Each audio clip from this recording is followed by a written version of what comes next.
Hello friends, मैं सर्वेश तिवारी स्वागत करता हूं आपका अपने YouTube educational channel HD classes पे। फ्रेंड्स, हमने वास्तविक संख्या स्टार्ट किया था और चलिए हम वास्तविक संख्या देखते हैं। वास्तविक संख्या यानी रियल नंबर, रियल नंबर्स, वास्तविक संख्याएं, वास्तविक संख्याएं,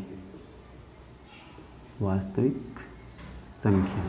ठीक है, वास्तविक संख्याएं में हम लोग आपका फर्स्ट मतलब 1.1 का हम लोग उदाहरण पढ़ चुके थे 5। ठीक है, आज छठे उदाहरण पर चलेंगे और छठे उदाहरण पढ़ाने से मतलब बताने से पहले मैं आपको थोड़ा सा चीज़ बताना चाहता हूँ कि यूक्लिड प्रमेय जो है वो पूर्ण रूप से भाग पे आधारित है। भाई साहब, यूक्लिड प्रमेय जो है वो यही तो है। अगर हम a में b से भाग देते हैं और शेष फल r आता है q टाइम्स जाके, तो a equal B Q plus में r, यही है यूक्लिड प्रमेय। और वो भाग से निकल के आया, यानी यूक्लिड प्रमेय भाग ही है। ठीक है, और आप महत्तम समापवर्तक का भाग विधि जानते हैं। अब आपको पता होगा, नहीं पता होगा तो मैं बताऊंगा। तो यानी कि भाग से हम मसा निकालते हैं तो वही यूक्लिड प्रमेय होता है कि यूक्लिड प्रमेय से मसा निकालिए। तो कैसे निकालिए, उसमें क्या किया जाता है कि जैसे दो संख्या दिया रहेगा। ठीक है, दो संख्याएं दिया रहेगा। ठीक है, देखिए कैसे। मान लीजिए एक दिया गया है 16 और एक दिया गया है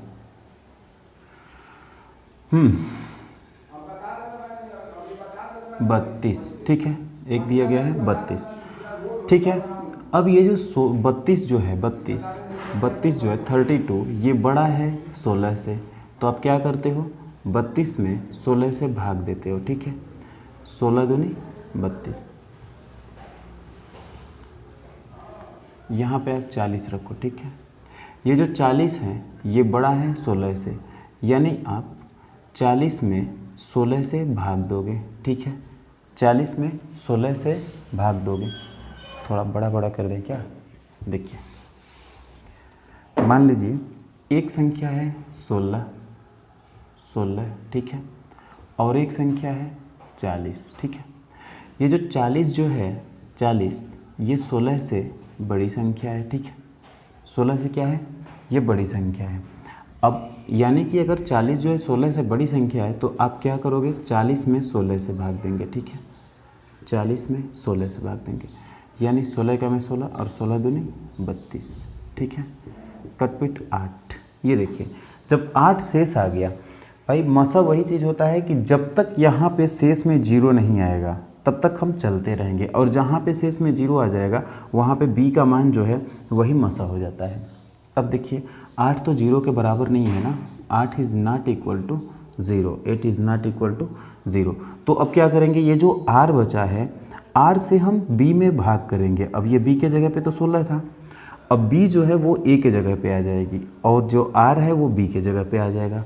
इसके बाद 8 दूनी 16, ये कटपिट यानी कि 0 यहाँ पे आ गया, तो 8 क्या हो जाएगा, मसा। इसका मसा क्या हो जाएगा, 8। ठीक है, मसा। ठीक है, मसा तो 8 हो गया।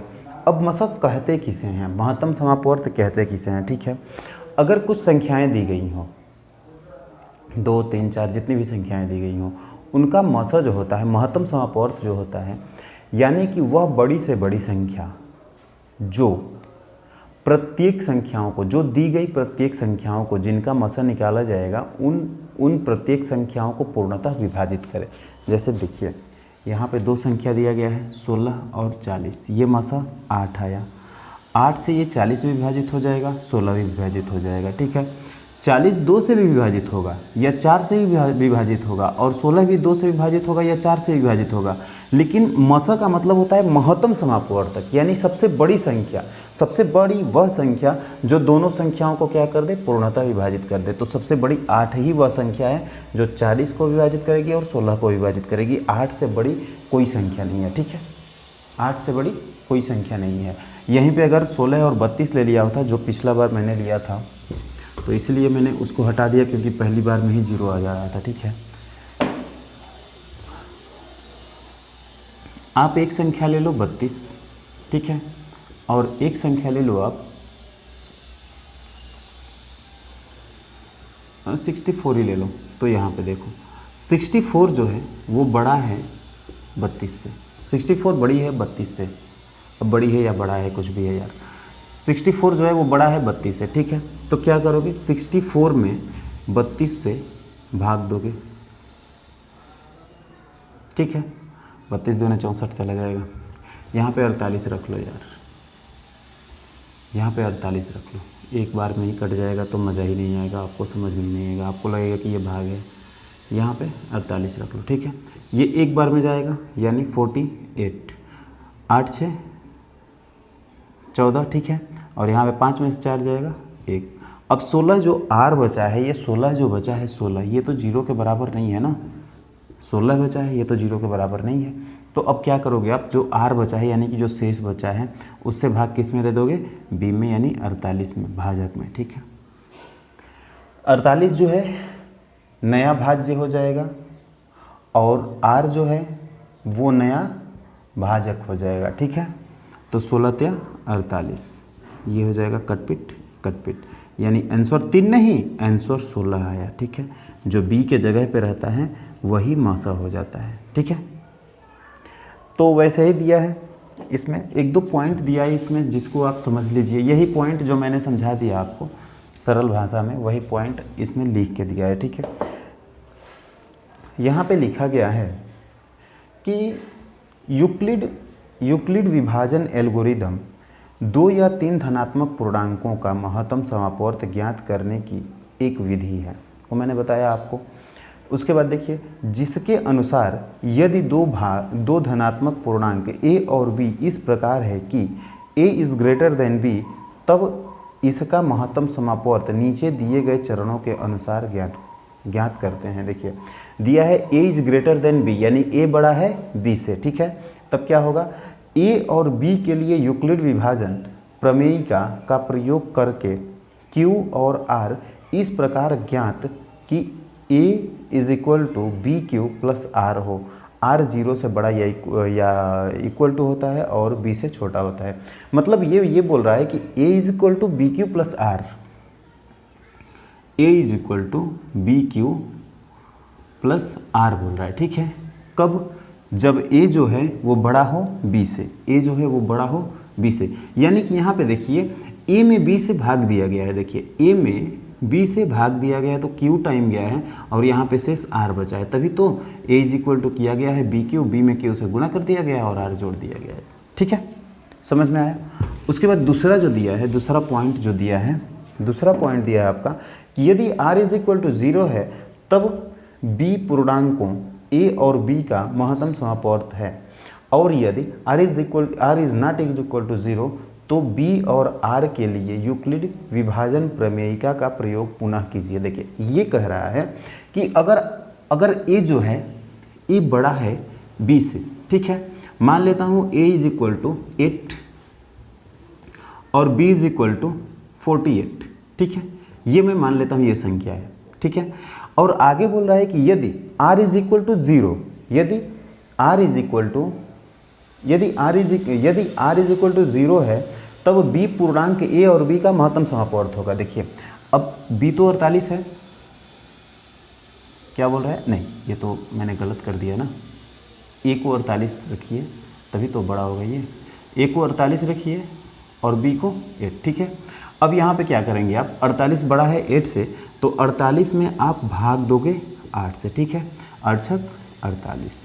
ठीक है, कटपिट 0। अगर पहली बार में ही 0 आ गया तो 8 जो है 8, 48 और 8 की यानी कि मसा हो जाएगा। 48 और 8 का मसा यानी महत्तम समापवर्त इज इक्वल टू 8। अगर पहली बार में ही 0 हो जाए तब 8 जो होगा यानी b के जगह पे, यही तो होता है b और ये होता है a, ये होता है q और ये होता है r। देखिए यदि बोल रहा है कि यदि r इज इक्वल टू 0 हो जाए तो b जो होता है वो a और b का महत्तम समापवर्त हो जाता है, यही होता है। ठीक है, आगे बोल रहा है कि यदि r is not equal to 0 तो बी और आर के लिए यूक्लिड विभाजन प्रमेयिका का प्रयोग पुनः किया जाएगा। अब आगे बोल रहा है कि यदि आर 0 ना हो, जैसे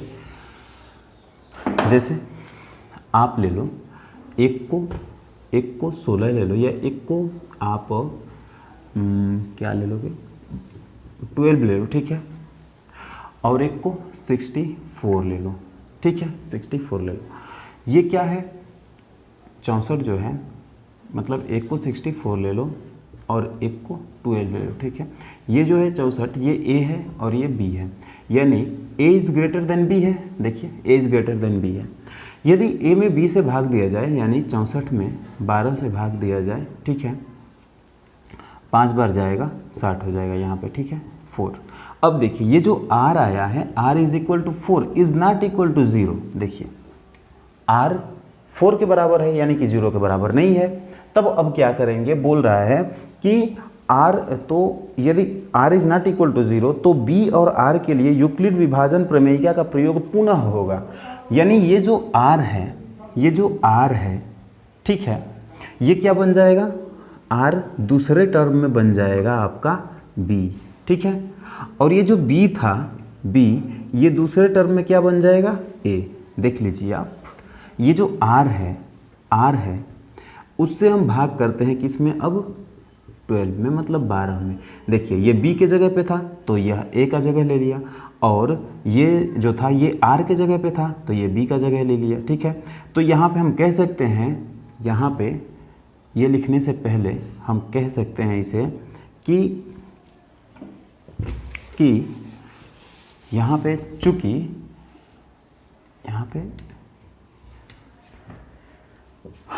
चूँकि r is equal to 4 is not equal to 0, ठीक है, इसलिए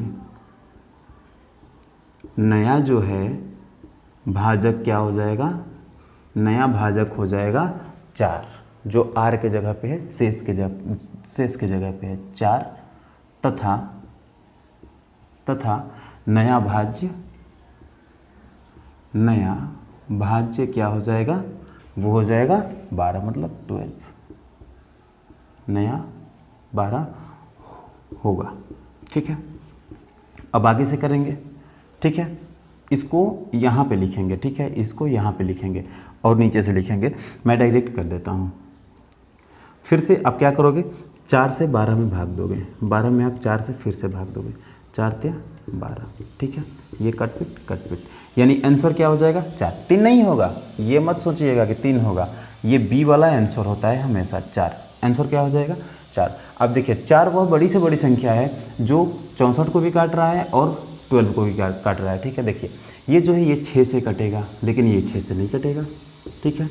अब देखिए 4 दोनों को काट देगा 4, ठीक है, तो 2 भी तो दोनों को काट रहा है। आप सोचोगे यार 2 भी तो है जो दोनों को काट रहा है, लेकिन 2 से ये दोनों कटेगा, लेकिन 2 जो है वो 4 से छोटा है, इसलिए मसा क्या हो जाएगा 4 हो जाएगा, क्योंकि बड़ी से बड़ी संख्या ली जाती है महत्तम समापवर्तक में, ठीक है। महत्तम समापवर्तक में बड़ी से बड़ी संख्या ली जाती है। बात समझ में आई? ये दोनों बात, फर्स्ट पॉइंट और सेकंड पॉइंट कि क्या कह रहा है उसको मैं समझा रहा हूँ कि ये कह क्या चीज़ रहा है। जो फर्स्ट पॉइंट कह रहा था कि ए और बी के लिए यूक्लिड विभाजन प्रमेयिका का प्रयोग करके क्यू और आर इस प्रकार ज्ञात करते हैं कि A is equal to B Q plus R, जहाँ R is greater than or equal to B 0 और स्मॉलर देन बी है, ठीक है। यदि r इज इक्वल टू 0 है तब b पूर्णांकों a और b का महत्तम समापवर्तक होता है, ठीक है, मैंने बताया था r को 0 दिखा करके। और r is equal to not 0 होगा तब b और r के लिए यूक्लिड विभाजन प्रमेयिका का प्रयोग पुनः होगा, वो भी मैंने बताया।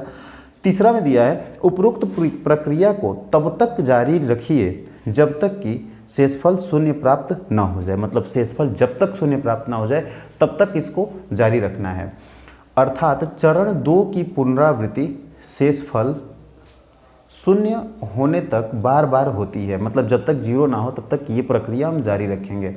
मतलब r को b के जगह पे रखेंगे और b को a के जगह पे रखते जाएंगे जब तक 0 नहीं आएगा शेषफल। इस स्थिति में प्राप्त भाजक ही अभीष्ट महत्तम समापवर्त होता है। भाजक मैंने बताया ना कि भागफल नहीं, भाजक ही महत्तम समापवर्त होता है, ठीक है।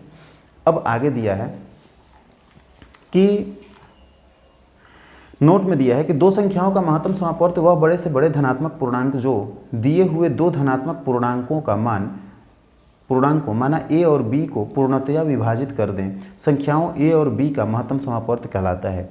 ये जो है इसका परिभाषा है वो समझ लीजिएगा आप, ठीक है। इसके आगे दिया है कि जैसे संख्या 154 तथा 66 का महत्तम समापवर्तक 22 है, क्योंकि 22 सबसे बड़ी संख्या है जो 154 और 66 को पूर्णतया विभाजित करती है। अब यहाँ देख लीजिए 154 और 66 का महत्तम समापवर्तक 22 दिया है, क्या होगा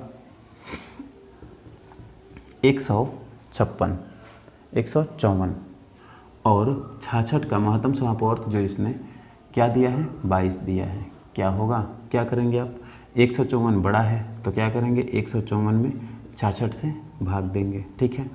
2 बार चला जाएगा, 2 बार 6 दूनी 12 और 6 दूनी 12 1 13, 132, ठीक है। 4 में से 2 जाएगा, 2 5 में से 3 2 कटपिट।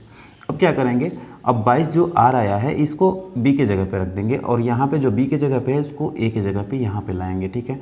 और 22 × 66 कटपिट कटपिट, यानी कि जो भाजक होता है वही मासा होता है। ये भाजक है ना, भाजक, यानी कि बी जो है यही मासा होता है, मासा, ठीक है, यानी कि सही है, जो दिया है इसने सही है, ठीक है। आगे चलिए, आगे अब उदाहरण नंबर 6 पे चलते हैं, 6।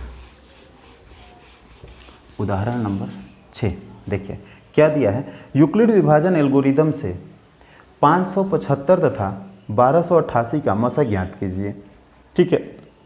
देखिए उदाहरण नंबर 6 में दिया है कि यूक्लिड विभाजन एल्गोरिदम से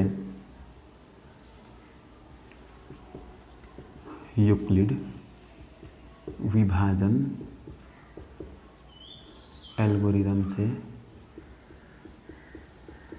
एल्गोरिदम से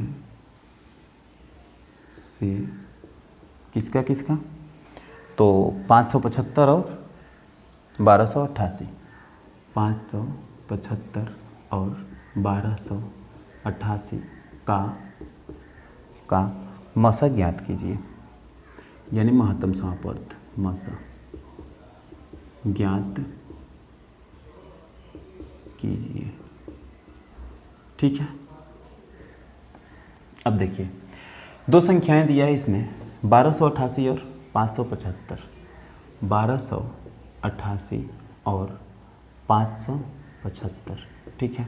देखिए 1288 जो है 575 से बड़ा है, क्या करेंगे आप 1288 में 575 से भाग देंगे, ठीक है। 2 बार जाएगा, 75 तो नहीं, 150 150 और 2 मतलब कि ये हो जाएगा 1150, ठीक है। 2 बार में 1150 हो जाएगा, ठीक है। देखिए यहाँ पे 8 उतरा, 5 3 8, 2 में से 1 जाएगा 1, यहाँ पे कटपिट। ये r जो आया है ये इससे भाग दिया जाएगा आपके इसमें 575 में, 575 में। यहाँ पे देखिए 3 बार जाएगा, 4 बार जाने का संभावना तो कम है, 4 बार 400 और 4 3 12, 1 24, 520 और 8 3 का 24, हाँ 4 बार चला जाएगा, 4 बार, ठीक है। 8 चौक 32 और 4 3 12, 12 3 15, 4 1 4, 4 1 5, 5 में से 2 जाएगा 3, 7 में से 5 जाएगा 2, 23, ये कटपिट। जब तक 0 नहीं आएगा शेषफल तब तक ये प्रक्रिया चलती रहेगी। यहाँ वाला अब ये 138 जो है ये भाग में चला जाएगा, ठीक है, ठीक।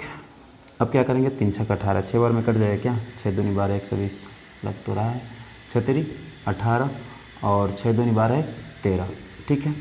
यहाँ पे देखिए कटपिट कटपिट कटपिट, यानी शेषफल क्या आया 0 आया। जब 0 शेषफल आ गया तो ये b के जगह पे है, यानी कि ये भाजक है, ये क्या हो जाएगा मासा हो जाएगा, मासा, ठीक है। यानी आंसर क्या आ जाएगा 23 आंसर, ठीक है। लेकिन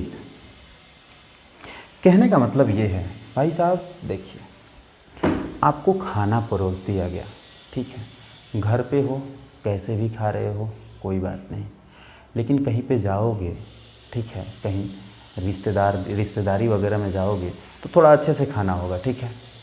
तो भाई साहब जब एग्ज़ाम में बैठोगे तो अब तो ऐसे हल करोगे भाई साहब, तो मतलब ठीक है आपने सही हल किया, आंसर सही लाया। लेकिन मान लीजिए कि ये क्वेश्चन अगर 5 नंबर का आ जाए, अगर ये 1 नंबर का है विकल्प में, 1 नंबर का या 2 नंबर का विकल्प है, तब तो ऐसे हल कर देंगे तो कोई दिक्कत नहीं।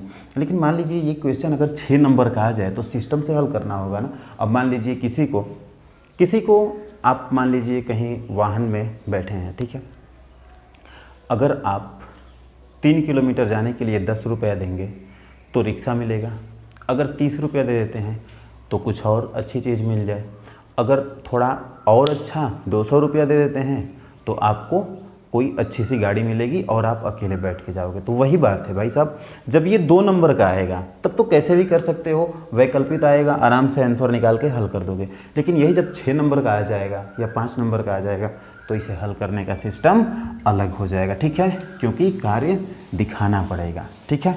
और वो कार्य कैसे दिखाएंगे आप, वो चीज़ मैं बताता हूँ आपको। देखिए ये है 1288 दिया इसने, ठीक है, और एक दिया 575। भाई साहब मैंने पहले ही देख लिया कि ये छोटा है, इसीलिए मैंने इसको इधर लिख दिया। यानी 1288 जो है 575 से बड़ा है। आप क्या करोगे कि 1288 जो है, अब इसको आप भाग दोगे इसमें, ठीक है। 1288 जो है इसमें अब 1288 जो है इसमें 575 से भाग दे दोगे। 2 बार गया था ना, 2 बार गया था, ठीक है, यानी आया था 1150, ठीक है। यानी यहाँ पे 8, 5 3 8 और यहाँ पे 1। अब यहाँ पे क्या करेंगे आप कि 1288 लिखेंगे, यूक्लिड प्रमेय के अनुसार लिखेंगे आप, यूक्लिड प्रमेय के अनुसार ही लिखेंगे आप, ठीक है। हाँ 1288, थोड़ा मैंने किताब से हिंट लिया। देखिए 1288 और 575, 1288 और 575 पर यूक्लिड प्रमेय का प्रयोग करने पर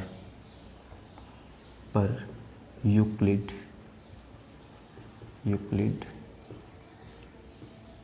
प्रमेय का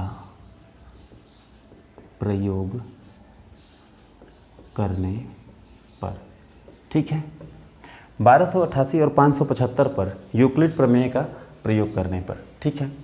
इस क्या हो जाएगा, ये मैंने आपने भाग दे दिया है, यानी कि ये है ए, देखिए ये क्या चीज़ है ए, ये है बी, ये है, इसको क्या कहते हैं क्यू, और ये है आर। यानी कि 1288 होता है ना equal B Q plus R, यानी कि 1288 इक्वल 575 गुणे में 2 और प्लस में क्या हो जाएगा 138 आया है, ठीक है, ठीक है। जहाँ 138 इज नॉट इक्वल टू 0, ठीक है। भाई साहब इतना लिखने की कोई ज़रूरत नहीं है, क्यों इतना लिखेंगे, आंसर निकालने के लिए वैसे ही निकाल देते जैसे मैंने बताया था। लेकिन ये लिखना इसलिए ज़रूरी है कि अगर 6 नंबर का आ जाएगा तो लिखना पड़ेगा ना यार, ऐसे ही 6 नंबर थोड़ी ना मिल जाएगा, ठीक है। 6 नंबर लायक काम करना पड़ेगा, तब ये सब लिखना पड़ेगा, ठीक है। मजबूरी है ये लिखना, नंबर लेने के लिए, नंबर चुराने के लिए ये लिखना ज़रूरी है, ठीक है। इज नॉट इक्वल टू 0, अतः ये जो 138 है, 138 नया भाजक तथा ये जो 575 है, 575 नया भाज्य बन जाएगा, भाज्य बन जाएगा, ठीक है। तब करके क्या करोगे, अब फिर से क्या करोगे, 138 से भाग दोगे, 138 से किस में 575 में, कितना टाइम गया था 4 बार गया था, 4 8 32, 3 2 4 3 12 3 15 4 एकम 4 और 1 5 28 शायद आया था, 28 ठीक है, यहाँ पे फिर लिखेंगे आप, ठीक है। अब यहाँ पे इसके नीचे ये भी लिख सकते हैं, नया भाजक और नया भाज्य बन जाएगा, फिर 138 और 575 पे यूक्लिड प्रमेय का प्रयोग करने पर, ये भी लिख सकते हैं आप, ठीक है। लेकिन मैं अब डायरेक्ट यहाँ पे लिखता हूँ कि तब इतना हो गया, तब 138, अब देखिए 575 इज इक्वल टू 138 गुणे में 4 और प्लस में 28, फिर यहाँ पे लिखेंगे चूँकि 28 इज़ नॉट इक्वल टू 0, अतः फिर क्या बन जाएगा, अतः ये जो 28 है ये क्या बन जाएगा, भाजक बन जाएगा, 28 भाजक तथा 138 भाज्य बन जाएगा, ठीक है, बन जाएगा, ठीक है। अब जब ये भाजक बन गया, यानी कि 138 में जो है कि 28 से आपको भाग देना है, कितना बार गया था, 6 बार गया था क्या, 8 तरीका 24, 8 तरीके 24, 32, यहाँ पे क्या आया था, यहाँ पे 3 आया था, 3, यहाँ पे भी 3, 6 बार जाएगा, 138 ख़त्म, ठीक है। यानी कि अब देखिए, तब 138 इक्वल टू 23 गुणे 6 प्लस में 0, ठीक है। अतः दिखाई दे रहा है, अतः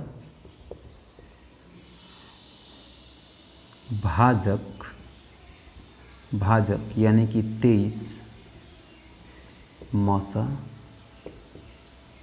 23 1288 तथा 575 का मौसा हो जाएगा, मौसा हो जाएगा, ठीक है, आंसर डायरेक्ट, ठीक है, समझ में आया। यानी कि इतना लिखना क्यों पड़ रहा है हमें, नंबर चुराने के लिए, ठीक है, नंबर चुराने के लिए हमें इतना लिखना है, ठीक है। आप जो भी लिख सकते हो, थोड़ा दिमाग से अपना भी चला के कुछ भी लिख सकते हो, ठीक है। मान लीजिए 5 नंबर का आ जाए तो अब लिखना ज़रूरी है भाई, क्या करेंगे। चलते हैं दूसरे नंबर पे, उदाहरण पे।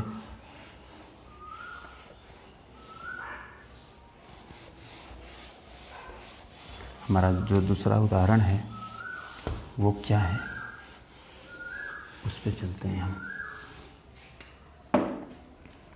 हमारा जो दूसरा उदाहरण है, मतलब कि 7वें नंबर का, वो है कि यूक्लिड विभाजन एल्गोरिथम का प्रयोग करके वह सबसे बड़ी संख्या ज्ञात कीजिए जिससे 969 तथा 2059 को भाग देने पर शेषफल 9 तथा 11 प्राप्त हो, ठीक है। ये लिख लेते हैं क्वेश्चन। यूक्लिड विभाजन एल्गोरिथम का प्रयोग करके यूक्लिड विभाजन एल्गोरिथम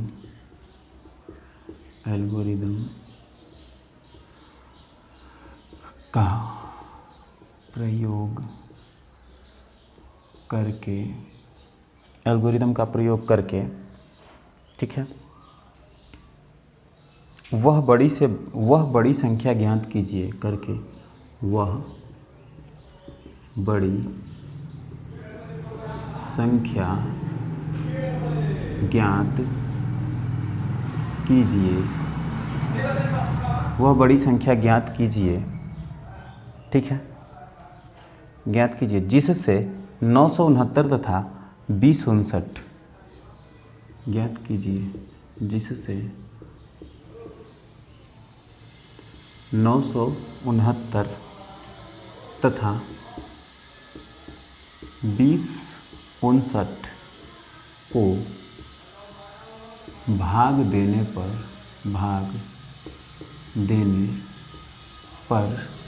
देने पर शेषफल क्रमशः 9 और 11 प्राप्त हो। शेषफल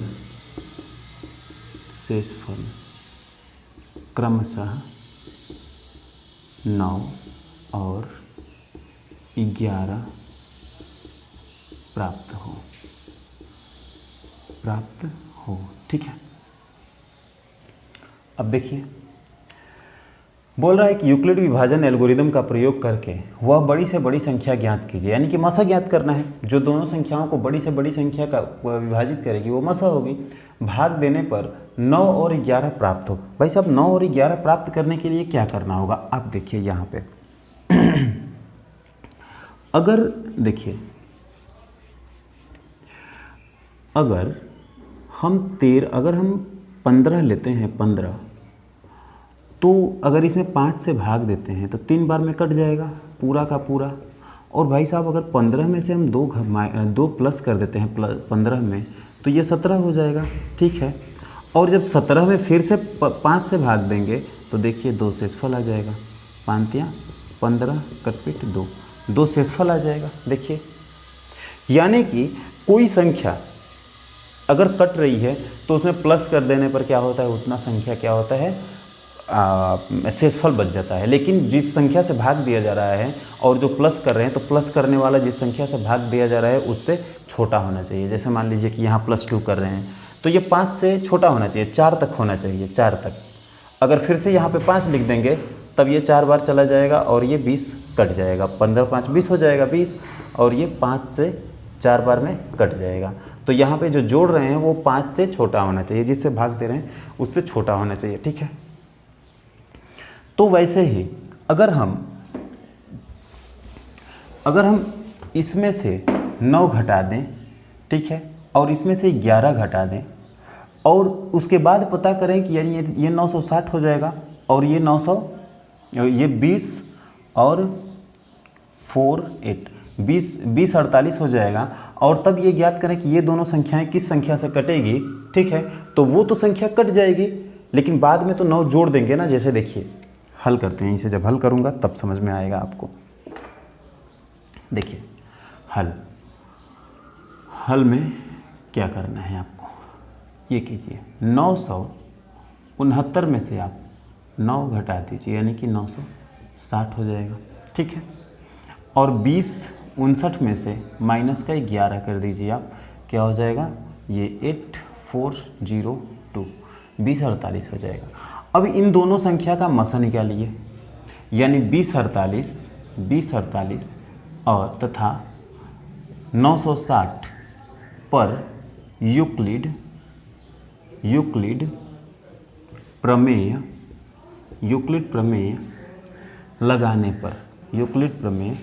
लगाने पर क्या होगा। अब 2048 में आप क्या कीजिए, 2048 में आप क्या कीजिए कि 960 से भाग दीजिए। 960 2 बार जाएगा, ठीक है, 3 बार तो जाएगा नहीं क्योंकि 27 हो जाएगा। 2 बार जाएगा, 2 0 0, 2 6 12 और 2 9 18 1 19। ठीक है। यानी यहाँ पे 8, यहाँ पे 2, यहाँ पे 1, 128। ठीक है। अब क्या करेंगे, वही चीज़ लिखना होगा। अगर लिखेंगे तो ये चीज़ लिखना होगा, 2048 = 960 गुणे में 2 प्लस में 128। अब यहाँ पे लिखेंगे चूँकि 128 इज़ नॉट इक्वल टू 0, इसलिए क्या बन जाएगा, ये जो 128 है वो भाजक बन जाएगा, भाजक। ठीक है।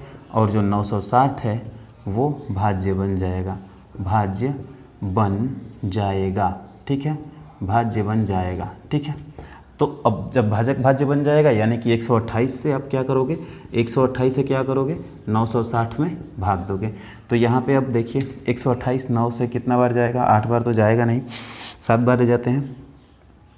7 8 56, 5 8 नहीं 5 6, 7 2 14, 14 5 19 और 7 1 7 और 1 8, 7 और है 56 और 7 2 14, 14 5 19 और 7 1 7 1 8। ठीक है, 7 बार जा रहा है, यानी कि क्या हो जाएगा, 10 में से 6 जाएगा 4, और यहाँ देखिए 16 में से 9 जाएगा 5, 9 5 16 नहीं 9 7 16, 16 में से 9 जाएगा 7, ठीक है।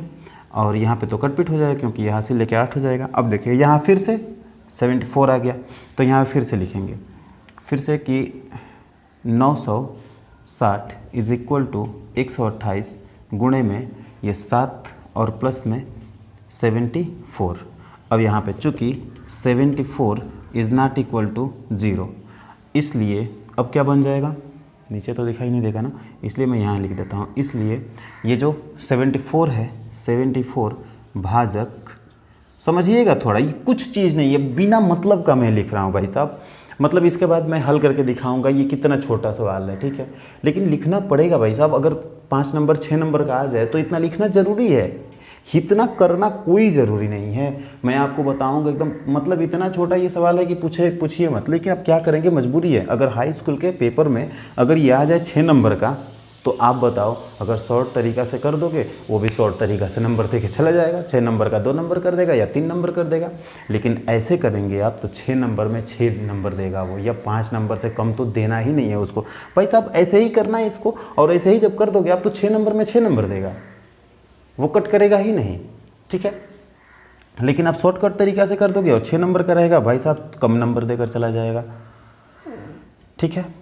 चलिए, तो इसलिए 74 भाजक तथा 128 जो है ये क्या बन जाएगा, भाज्य बन जाएगा, भाज्य बन जाएगा, बन जाएगा, ठीक है। अब बनाइए इसको, यानी कि 128 में आप 74 से भाग दीजिए, 74 से, 74 से, ठीक है। 2 बार जाएगा, 128 कट गया, ठीक है, 0 आ गया। यानी कि अब देखिए, इसलिए 128 is equal to 74 into 2 plus में 0। अब यहाँ पे 0 आ गया, चूँकि शेषफल शून्य है, ठीक है, शून्य देख लीजिएगा, ऐसे नहीं ना होगा, शून्य है। इसलिए मसा क्या होगा, मसा इज इक्वल टू 74 आंसर, ठीक है। नहीं, मसा तो आंसर नहीं होगा, यहाँ पे मसा आ गया 74, ठीक है, मसा आ गया 74, ठीक है। और इसका जो है, आपको मैंने बताया था कि मसा वह बड़ी से बड़ी संख्या होती है जो दी गई संख्याओं को पूर्णतः विभाजित करती है। यानी ये जो 74 है वो 20, 48 और 960 को पूर्णतः विभाजित करेगा, ठीक है। लेकिन अब देखिए, वास्तव में तो ये 969 है। जब आप भाग दोगे तो ये 960 तो कट जाएगा, लेकिन ये जो 969 में जब आप 74 से भाग दोगे, 960 में अगर 74 से भाग दोगे तो 960 कट जाएगा। लेकिन वास्तव में ये कहा है कि 969 में भाग देने पर 9 शेष बचे, तो भाई साहब जब 960 इसमें से निकल जाएगा तो 9 शेष बच जाएगा। इसीलिए मैंने 9 यहाँ से पहले ही घटा दिया और यहाँ से 11 घटा दिया था, ठीक है। तो आंसर क्या हो जाएगा, 74, इसलिए 74 आंसर, ठीक है, ठीक है। समझ में आया, समझ में आई चीज़ें, ठीक है। बोल रहा है यूक्लिडी विभाजन एल्गोरिथम का प्रयोग करके वह बड़ी से बड़ी संख्या ज्ञात कीजिए जिससे 969 और 2059 को भाग देने पर शेषफल 9 और 11 प्राप्त हो। मैंने 9 पहले ही घटा दिया और 11 पहले ही घटा दिया। अब मैंने देख लिया कि 20, 48 और 960 को कौन सी संख्या होगी जो पूर्णतः विभाजित कर दे। भाई साहब इनको पूर्णतः विभाजित करेगी और यहाँ पर 9 अधिक है तो 960 तो इसमें से निकल जाएगा और भाग देंगे तो 9 शेषफल बच जाएगा, ठीक है। तो इसीलिए 9 घटा दिया जाता है, ठीक है। 9 क्यों घटाया जाता है भाई साहब, रटने की बात नहीं है कि 9 घटा दिया जाता है, रट लिए आप कि दोनों में से 9 घटा दिया जाता है यार, तो ये रटने की बात नहीं। क्यों घटाया जाता है ये भी मैंने आपको बताया, ठीक है, क्योंकि वो चीज़ें बाद में जुट जाती हैं। अब देखिए, ये इतना लिखना तो ज़रूरी है भाई साहब आपके एग्ज़ाम के दृष्टिकोण से। लेकिन बाई चांस मान लीजिए हाई स्कूल के एग्ज़ाम में अगर ये क्वेश्चन 2 नंबर का आ गया और वो वैकल्पिक प्रश्न हो, जैसे ये तो 6 नंबर का सवाल मैंने बता दिया, लेकिन मान लीजिए कि 2 नंबर का क्वेश्चन आ गया, तब आप क्या करोगे, तब इतना बड़ा करोगे आप, नहीं, तब इतना बड़ा नहीं करना है, ठीक है। अगर मान लीजिए वैकल्पिक क्वेश्चन में आ गया तो डायरेक्ट अब हल भी नहीं लिखना है, उसके लिए हल क्या लिखना है, डायरेक्ट 20, 59 और 969, इसमें से -11 करोगे, 20, 48 और इसमें से -9 करोगे 960, डायरेक्ट 2048 में क्या करोगे आप 960 से भाग दोगे, 2 बार जाएगा, 2 छक्का 2 बार जाएगा 960, 2 बार जाएगा 2 0 0, 2 छक्का 12 और 2 9 18 1 19 8 2 और 1, ठीक है। 128 आ गया, डायरेक्ट 960 यहाँ पे रखोगे आप, ठीक है। 128 में 8 बार जाएगा, 7 बार जाएगा, 7 बार 7 8 56, 7 2 14 5 19 और 7 1 में 7 और 1 8, यहाँ पे 10 में से 6 जाएगा 4 और यहाँ पे 16 में से 9 जाएगा 7, ठीक है। यहाँ पे आप 128 करोगे, ये देखो ये 2 बार में कट गया 128, ये 128 लिख के कटाना भी नहीं है, डायरेक्ट 74 आंसर आ जाएगा। आंसर भाई साहब इतने में ही आंसर हो रहा है, लेकिन अब मैंने उतना बताया आपको, वो शौक़ नहीं है मेरा, कोई शौक़ नहीं है, लेकिन जब आप उतना नहीं करोगे तो आपको नंबर नहीं मिल पाएगा उतना। अब ऐसा कर दोगे ऐसा ही नंबर मिल जाएगा भाई साहब, ठीक है। तो वो देखिएगा कितना टाइम हो गया 41, आपको समझाते समझाते इतना टाइम हो जाता है, ठीक है। और तीव्रता भी क्या है यार, धीरे धीरे पढ़ेंगे अपन, धीरे धीरे चलते रहेंगे, ठीक है। तो इतना ही कीजिए, आगे हम ले चलेंगे कल, तब तक के लिए बाय।